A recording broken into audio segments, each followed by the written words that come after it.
Estamos de regreso aquí en La Noticia al Día, en La Noticia TV, canal 27.2 en la señal de Vez Cable y 203 en la señal de Cable Go. Ahora nos acompaña en estudios Aldo Bravo, él es candidato a diputado por Renovación Popular con el número 20. Aldo, ¿cómo estás? Buen día. Buenos días, Carlos. Gracias por la invitación. Aldo, hoy es el debate, empiezan los debates de los candidatos presidenciales. ¿Qué expectativa tienes? Yo creo que es importantísimo el debate del día de hoy por dos razones, Carlos, ¿no? La primera es porque todavía hay un alto número de personas que están indecisas todavía en estas elecciones y por eso mucha gente tiene la expectativa de este debate, ¿no? Por otro lado, sabemos pues que la gente está mirando a Rafael López Aliaga pues, con el deseo de escuchar pues, un debate potente y es lo que vamos a tener hoy en la noche. Estoy seguro que el debate nos ha tocado pues, en el sorteo esta participación junto a Johnny Lescano y pienso que va a ser una oportunidad fantástica para que sobre todo, Carlos, se presenten los argumentos y los planteamientos que tiene Renovación Popular. Creo que este es un debate en el que, más allá de los adjetivos y las pullas y las calenturas que siempre se presentan en los debates, y ustedes lo van a ver hoy por la noche, ¿no? Es un debate en el que se van a presentar propuestas muy concretas. Renovación Popular lo ha venido haciendo, pero insisto, este debate es un debate muy esperado. Creo que mucha gente se va a definir en el voto por Renovación Popular, estoy seguro, porque vamos a tener una presentación fantástica hoy por la noche, Carlos. Ahora, ¿crees que el debate puede ser decisivo para una persona para definir su voto? Yo pienso que hay mucha gente que define el voto en el debate.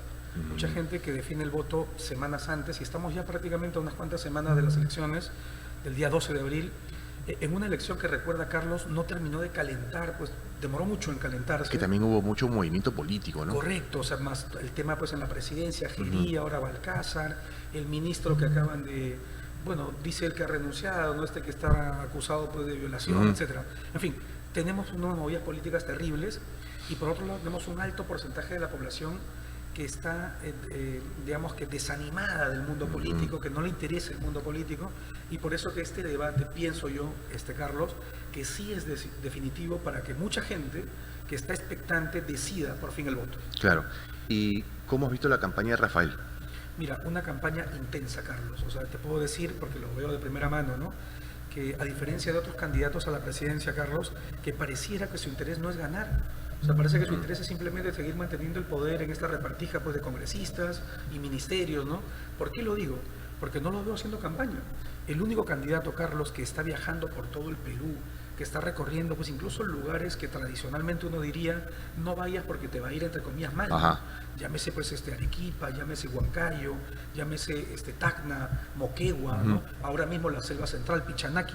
Recordemos que a la candidata de Fuerza Popular en Pichanaki la expulsaron, tuvo que suspender sus actividades. A Rafael López Aliaga lo han recibido apoteósicamente. Entonces, yo la campaña la veo muy intensa por parte de Rafael López Aliaga, muy dura, una campaña pues agotadora, pero al mismo tiempo una campaña en la que recibe pues el calor de la gente. Esto es impresionante, ¿no? Ayer en La Grama, en Puente Piedra, ¿no?, en uno de los mítines de cierre de campaña en la ciudad de Lima, era una cosa impresionante, Carlos. Entonces, yo te puedo decir que creo que la campaña es muy intensa, pero al mismo tiempo muy gratificante para Rafael López Aliaga. Claro, y respecto a tu participación, estás postulando a la Cámara de Diputados, a un Congreso bicameral, volvemos a un Congreso bicameral. ¿Qué expectativa tienes y cuál es tu caballito de batalla para entrar al Parlamento? Excelente, Carlos, yo te agradezco la pregunta. Bueno, lo primero es que pienso que cuando uno postula al Congreso de la República, tiene que pensárselo muy bien. Por dos razones, Carlos. Es la institución del Estado peruano que tiene la menor aprobación por parte de la población. Sí. Solo 7%, pues es una cosa terrible, ¿no? Y por lo tanto hace falta cambiar el Congreso. Yo soy una persona que vengo del mundo privado, ¿no es cierto? Todo mi trabajo lo he desarrollado en el mundo privado y ahora a mis 47 años, Carlos, me presento por primera vez a una elección de voto popular. Nunca antes he postulado ni a regidor, ni a alcalde, ni a congresista, ni a nada, ¿no? Y entonces me presento con la experiencia que tengo de haber sido pues director comercial, gerente general en una serie de instituciones, etcétera, con un recorrido profesional que creo que ahora puedo aportar en cuanto a experiencia y en cuanto a conocimientos. Y por otro lado, el conocimiento del Estado peruano, porque desde el año 2014 soy profesor de la UNI, que pertenece al Estado peruano, y además los 2 últimos años como asesor en la Municipalidad Metropolitana de Lima. Y eso me da pues una experiencia y haber trabajado junto a Rafael López Aliaga, ¿no? Entonces, ¿qué es lo que pienso, Carlos?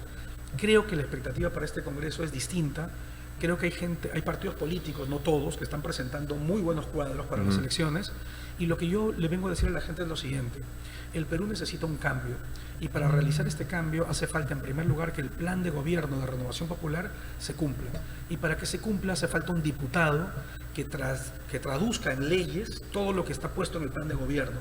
A esto Rafael ha llamado el choque legislativo. Entonces yo les quiero decir a todos ustedes, hermanos, me presento como la voz de Rafael en el Congreso, para ser la persona que haga que realidad todo el plan programático de renovación. Y en segundo lugar, Carlos, el 95% de las empresas peruanas provienen de emprendimientos. Son lo que se llaman MIPYMES, sí, micro, pequeñas y medianas empresas. Y por eso yo estoy proponiendo todo un ecosistema legal de protección al emprendedor. En primerísimo lugar, impuesto cero los 2 primeros años. Rafael López Aliaga siempre habla de incentivo real, sí, para que la gente se formalice. La gente no se formalice porque no hay incentivo real. Impuesto cero los 2 primeros años, porque son los años críticos de un emprendedor. O sale adelante o quiebra. Es el momento en el que el Estado tiene que ayudarlo, dado que le debemos mucho a los emprendedores, ¿no? Por otro lado, el acceso a la salud a través de los sistemas de hospitales de la solidaridad, porque el emprendedor no pide que le regales nada, pide una tarifa social, pero que cuando pida una cita médica le den para mañana, no para 3 meses. Sí, pues. Como pasa en el MINSA o en el Salud, gracias a Acuña y a su gente, ¿no? Entonces, querido Carlos, este ecosistema legal incluye el Banco de las MIPYMES, que es un banco muy interesante y sobre el que hay que hablar claro, porque la vez pasada me enteraba de que un grupo de señores del sindicato del Banco de la Nación estaban preocupados, ¿no? Yo desde aquí, desde la Noticia TV, les doy un mensaje a todos los trabajadores del Banco de la Nación, ¿no? Rafael López Aliaga quiere potenciar el Banco de la Nación de 2 formas. La primera es hacer que la red del Banco de la Nación, un banco fabuloso del Estado peruano, que está presente en todos los rincones de la patria, sea utilizada gracias a la aportación de capitales privados para que se constituya este banco de las MIPYMES. Pero esto no quiere decir que desaparece el Banco de la Nación de ninguna manera. El Banco de la Nación persiste, sino que ahora recibe una aportación de capitales privados. Claro. ¿Para qué? El Estado es mal cobrador, Carlos. Entonces, los capitales privados, ¿qué garantizan? Un análisis de riesgo experto en temas de emprendimiento, y en segundo lugar, una recuperación del dinero, que no nos pase como los bancos de fomento peruanos, que al final termina el Banco Agrario sin cobrar, sí, etc. Termina quebrando. Y por otro lado, el Banco de la Nación comprando oro en el sector minero para garantizar, ¿no es cierto?, al minero informal, al minero artesanal, que no esté vendiéndole pues a la minería ilegal y la trazabilidad. Entonces, todo esto supone un fortalecimiento del Banco de la Nación, más que una preocupación. Queridos hermanos del Banco de la Nación, lo digo con claridad desde la Noticia TV, ¿no? Es momento de fortalecer el Banco de la Nación, y todo esto, Carlos, supone pues mi lucha en favor de los emprendedores. Esta es mi bandera con la que yo estoy queriendo entrar al Congreso. Por supuesto, Carlos, y con esto termino, ¿no? La defensa de la vida y de la familia es algo indispensable en el pensamiento de Renovación Popular. Yo he propuesto una coalición por la vida y la familia. Acabamos de celebrar el Día del Niño con Síndrome de Down, ¿cierto? O de la persona con síndrome de Down. Y tenemos que pues ayudar a todas las personas que tienen habilidades especiales, Carlos, para que puedan valerse sus derechos, ¿no es cierto? Son personas, no son simples números en la estadística, son gente que tiene que tener acceso a la educación, a la salud, al trabajo. Y por lo tanto mi lucha y mi bandera va a ser para defender a todas las personas con condiciones especiales y a todos los discapacitados. Cuando mencionabas este tema de que Rafael López Aliaga busca repotenciar el Banco de la Nación, va directamente por un apoyo también a los emprendedores. ¿Crees que así como están las cosas, con esta burocracia que existe y la poca apertura que existen en estos bancos conocidos, ¿no? Los grandes bancos, se le ha puesto más trabas que otra cosa al emprendedor? Sí, yo estoy seguro, Carlos, y tú lo has dicho muy bien, ¿no? Por parte del Estado, una hiperburocratización de las cosas, papeles, documentos, etcétera, un gobierno digital ausente, ¿no? Por eso en el plan de gobierno de Renovación Popular se habla de un auténtico gobierno digital, ¿no? Hay que eliminar los papeles, ¿no? Hay que hacer que las cosas funcionen. Rafael incluso ha llegado a decir de manera pues bien contundente el silencio administrativo positivo, Carlos, ¿no? Que supone que, oye, si no me contestan pues un documento, entonces esto tiene que ser pues aprobado, yo lo doy por aprobado, ¿no? Esto es una cosa que se vive en otras realidades del mundo y tiene que venir al Perú, ¿no? Es decir, tenemos que simplificar las cosas. Por eso que yo hablo de un ecosistema legal que favorezca pues la creación de empresas, la disminución de impuestos, que favorezca pues el trabajo de un emprendedor. Y por otro lado, tú has dicho un tema muy importante y que toca la herida para algunos, ¿no? Que les duele pues algunos oligopolios en el Perú. Hay un grupo pequeño de bancos que al mismo tiempo tienen la banca tradicional, pero han constituido bancas para empresarios o para emprendedores, ¿no? Y son los mismos grupos, y que terminan ofreciéndole tasas que son leoninas, Carlos, ¿no? Al emprendedor. Entonces, entre las tasas leoninas y la burocratización del Estado, el emprendedor termina siendo ajustado. ¿Y cuál es la conclusión, Carlos? Que el emprendedor termina cayendo en el gota a gota. Sí. Buscando a estos prestamistas que finalmente terminan extorsionándolo. Es terrible, es un círculo de vicio terrible. Entonces, cuando Rafael dice, oye, vamos a trabajar para evitar que esta gente cobre esas tasas, ¿no? En primer lugar, trayendo este banco de las MIPYMES, ¿no es cierto?, con capitales privados, insisto, que lo que logre, ¿no?, es utilizar la plataforma del Estado, que es el Banco de la Nación, que está presente en cada rincón de la patria, porque en cada rincón de la patria hay emprendedores. Claro. Y segundo, utilizar pues unas tasas de interés que sean razonables, no leoninas, ¿no? Si no tiene sentido, Carlos, que a la gente le cobren, al cristiano de a pie, al peruano de a pie, 75%, 80% de tasa de interés en las tarjetas de crédito. Es una locura, es impagable. La gente trabaja para ir pagando tarjetas de crédito o va pasando una tarjeta a otra para sobrevivir. Entonces, queridos amigos, esto tiene que acabarse. Tiene que haber pues el bono al buen pagador también en los emprendedores. Si tú, Carlos, eres una persona que todos los meses vienes pagando sin problema, ¿cuántos peruanos en la época de la pandemia no dejaron de pagar sus tasas de interés o cuotas? Pese a todo, ¿no? Pese a todo. Entonces son gente que merece paulatinamente ir disminuyéndole la tasa de interés porque es un buen pagador, ¿no? Entonces eso tenemos que llevarlo, pero eso tiene que ser pues un producto de unos proyectos de ley, producto de un shock legislativo que yo como candidato a diputado, porque recuerden, hermanos, en la nueva configuración del Congreso son los diputados los que proponen proyectos de ley. Los senadores son una segunda instancia de aprobación definitiva de las leyes, pero los diputados son los únicos que tienen iniciativa legislativa. Y por eso me propongo yo para trabajar en servicio del Perú. Ahora, una de las propuestas de Renovación Popular que llama mucho la atención es la reducción de los ministerios, ¿no? Y muchos se preguntan, ¿no? Si, digamos, ¿es factible, es viable, ¿es recomendable disminuirlos?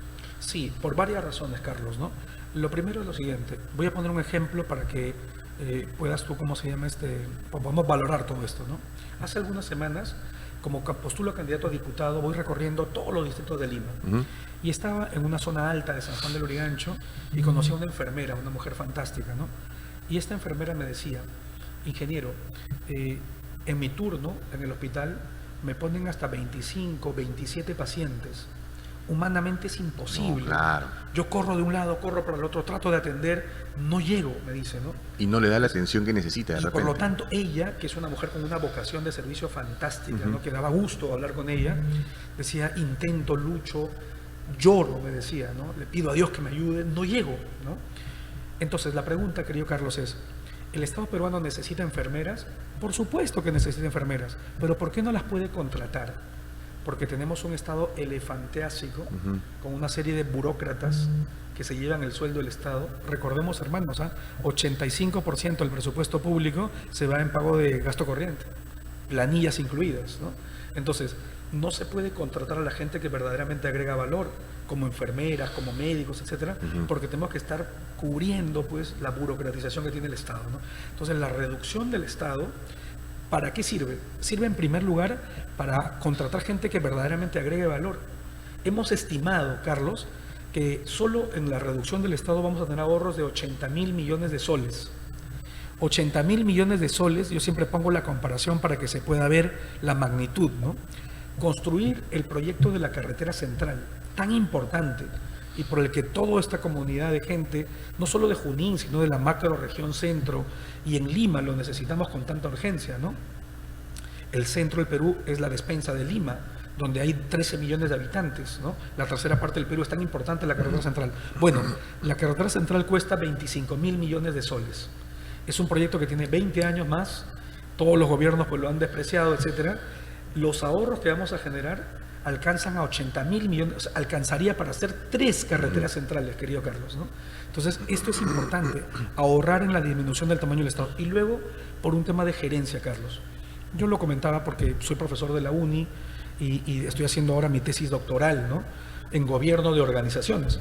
En Harvard, desde hace muchísimos años, se ha empezado a estudiar cuál es el número máximo, óptimo, que un gerente tiene que tener en su primer línea de reportes, ¿no? Si tú eres el gerente, tienes una primera línea de gente que te reporta, ¿cuántos deberían ser? Claro. Y los papers demuestran que deberían ser 7. Por eso Rafael López Aliaga dice, 6 ministerios, más la presidencia del Consejo de Ministros, ahí están los 7. Suficiente. Los 7 para poder gobernar. ¿Tú te imaginas, Carlos, cómo deben ser el día de hoy las reuniones con 19 ministros y detrás de ellos sus asesores? Una para Fernando, cuando uno está hablando el otro ni escucha, ni les importa, no sé, pues son temas que absurdos, ridículos, cuando no se gobierna de esa manera, ¿no? El Perú tiene que tener un Estado pequeño, pero poderoso. Claro. Ahora, ¿no? Aldo, justamente cuando estábamos iniciando el programa mostramos unas imágenes de este asalto que se perpetró ayer en la Costa Verde, a plena luz del día, armas largas, totalmente planificado. Y eso revela la inseguridad ciudadana que vivimos. Una película parecía, ¿no? Domingo, 8:30 de la mañana, en una zona bastante transitada por los vehículos. ¿Qué revela esto de la situación que vivimos? Es una cosa terrible porque revela en primerísimo lugar, Carlos, que los diferentes gobiernos que han transcurrido en el Perú los últimos 20 años poco o nada han hecho por luchar verdaderamente por la inseguridad ciudadana. Hay que decir las cosas con claridad, ¿no?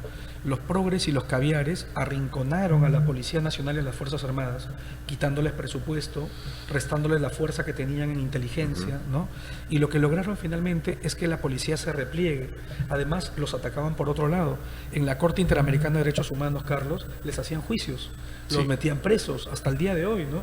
Entonces, es terrible que la gente que lucha contra la violencia en el Perú termine siendo pues enjuiciada, termine siendo encarcelada, ¿no? Yo no digo que hay malos elementos, que por eso hay que hacer una reforma de la policía también, y del Poder Judicial, por supuesto, porque hay fiscales que sueltan a los presos al día siguiente, ¿no? A los delincuentes. Pero lo cierto, querido Carlos, es que ¿qué refleja lo que ha pasado el día de ayer, ¿no? Que parecía una película pues, de cine, ¿no? Sí, claro. Asaltantes, etcétera, ¿no? Por lo cual no habrá ninguna denuncia. Te aseguro, Carlos, pero como ese oro es un oro ilegal, exacto, nadie va a decir me robaron el oro. No va a haber ninguna denuncia. Esto va a pasar de la anécdota simplemente de una cosa medio peliculesca de Hollywood, ¿no? Y poco más. Entonces, refleja lo siguiente. En primer lugar, un Estado ausente que retrocedió los últimos 20 años en el Perú debido a la progresía y al caviarismo. Y por eso Rafael López Aliaga dice con claridad, y yo lo digo, hermanos, salirnos de la Corte Interamericana de Derechos Humanos, poner el refuerzo en $1.000 millones para la investigación militar y policial para que capturemos el delito antes que ocurra. Y en segundo lugar, Carlos, ¿qué refleja? La minería ilegal es completamente distinta de la minería artesanal y de la minería ancestral. Claro. La minería ilegal hace daño porque es esa que depreda, que causa tanto daño a la ecología y al medio ambiente, tala los árboles, echa mercurio a los ríos, ¿no? No tiene ningún tipo de compra ilegalmente pues la dinamita, ¿no? Pero todo eso, querido Carlos, tiene un sistema que el día de hoy está siendo permitido. Por eso cuando Rafael López Aliaga dice a sangre y fuego vamos a recuperar La Pampa y Patás, ¿no? El día de hoy, ¿por qué no se recupera La Pampa y Patás? Parece que se han cogido un enclave del territorio peruano y son dueños, ¿no? No se hace porque falta la decisión política de una persona como Rafael López Aliaga que va a decir a sangre y fuego recuperamos La Pampa y Patás. Porque es la única forma, Carlos. Están tan fortalecidos los mineros, los delincuentes ilegales, están tan fortalecidos que el día de hoy contratan auténticos ejércitos, que el día de hoy se dan el lujo de enfrentarse a la policía y de manejar pues ese es un auto que han asaltado el día de ayer, ¿no? Pero ¿cuántos pasarán todas las mañanas, Carlos, llevando lingotes de oro de una manera ilegal en el Perú? Eso no puede seguir ocurriendo, ¿no? Sí. Aldo, para ir terminando, mencionábamos al inicio de la entrevista que quedan 20 días de campaña. Así es, 20 el mejor días, número, Carlos, 20. Justo tu número, 20 días para las elecciones. ¿Con qué expectativa tomas estos 20 días que quedan? No, yo estoy ilusionado, queridos hermanos, lo digo con cariño. Es la primera vez que postulo como candidato a diputado a una elección de votación popular y me siento muy contento, Carlos, de la recepción que tengo en todos los distritos. Desde el año 2008 soy profesor universitario, mis exalumnos, los egresados, etcétera, la gente que me recibe en los barrios, en los distritos, ¿no? Entonces yo creo, queridos amigos, que este 12 de abril vamos a hacer un cambio. A todos ustedes yo les digo, ¿no? Voy a luchar por ser la voz de Rafael López Aliaga en el Congreso. Voy a luchar porque los emprendedores tengan un ecosistema legal que les permita salir adelante. Voy a luchar para recuperar el principio de autoridad, para luchar contra esa lacra, vamos a hacer las cosas claras, Carlos, ¿no? Que quiere, pues, transmitir pensamientos trasnochados, ¿no?